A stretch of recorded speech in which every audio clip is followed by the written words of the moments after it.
Good evening. The Prime Minister has sacked the Defence Secretary, Gavin Williamson, accusing him of leaking information from a meeting of the National Security Council last week.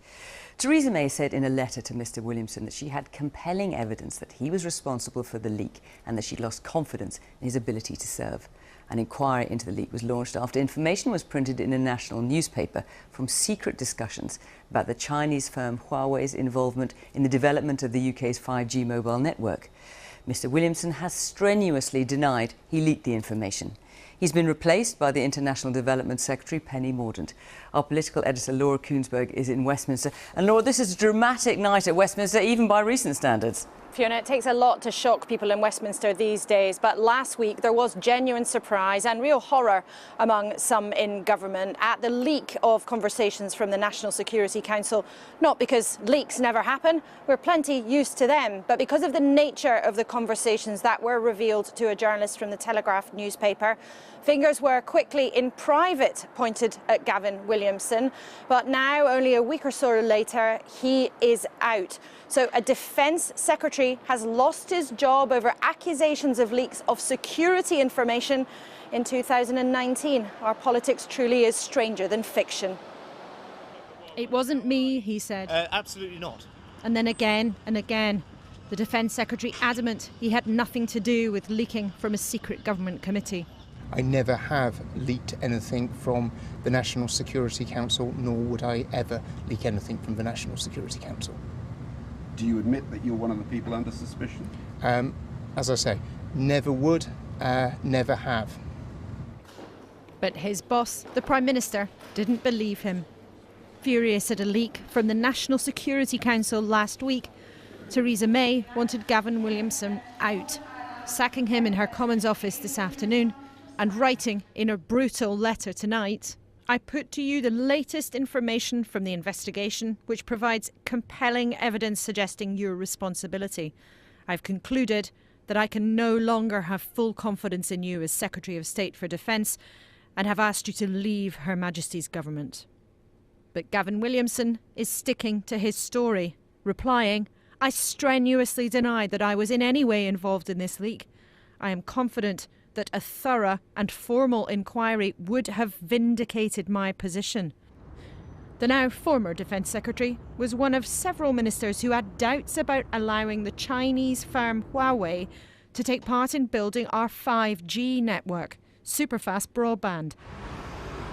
When conversations about giving them a chunk of the contract were leaked to a newspaper last week, there was horror among many in government. Privately, many quickly pointed the finger at Mr Williamson. Do you know any more secrets, Minister? Have you got a clean record? He'd been promoted very quickly, and surprisingly to some, to Defence Secretary in 2017. Almost immediately ruffling epaulettes at the Ministry of Defence with his occasional and frankly unusual candour. Russia should go away, it should shut up. After acting as the keeper of the government's secrets as Chief Whip, crucially brokering the deal with the DUP after the election, trying to keep Theresa May's show on the road after she lost her majority. Always forget how many of there are. You get down here, As Defence Secretary, he tried to make friends by clashing with the Treasury to bid for more cash for the armed forces. But he too developed a political reputation for dealing and wheeling behind the scenes, and having his own, not well hidden, aspirations for the top. But now that loyal lieutenant is out, no longer trusted, no longer on the inside. And Gavin Williamson's downfall, perhaps his own ambition, his thirst for politics. And the Prime Minister losing yet another member of her top table.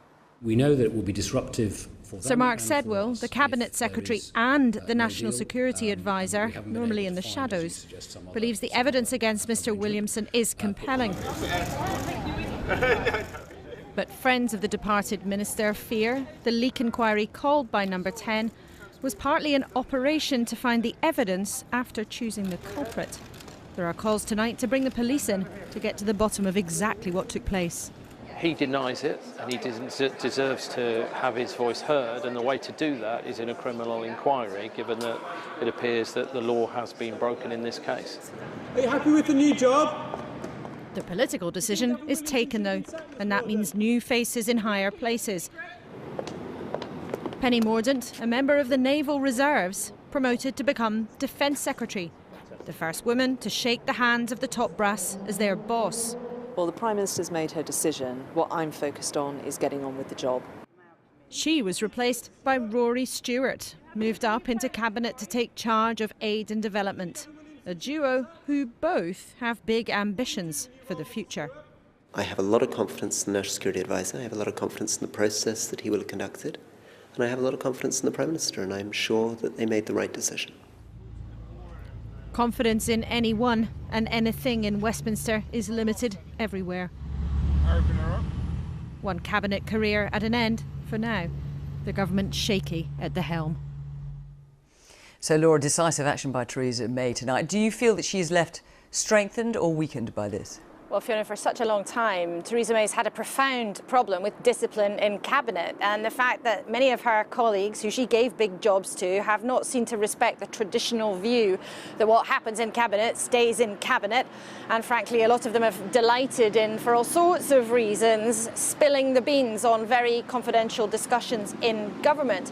But whether that puts an end to this kind of chatter and an end to the idea that there's disagreement in government, I think it's too hasty to come to that conclusion, because we know already there are so many splits at the top of the Tory party over the kind of decisions that Theresa May's making, how she's handling Brexit in particular. This does look like decisive action, yes, but is it neat?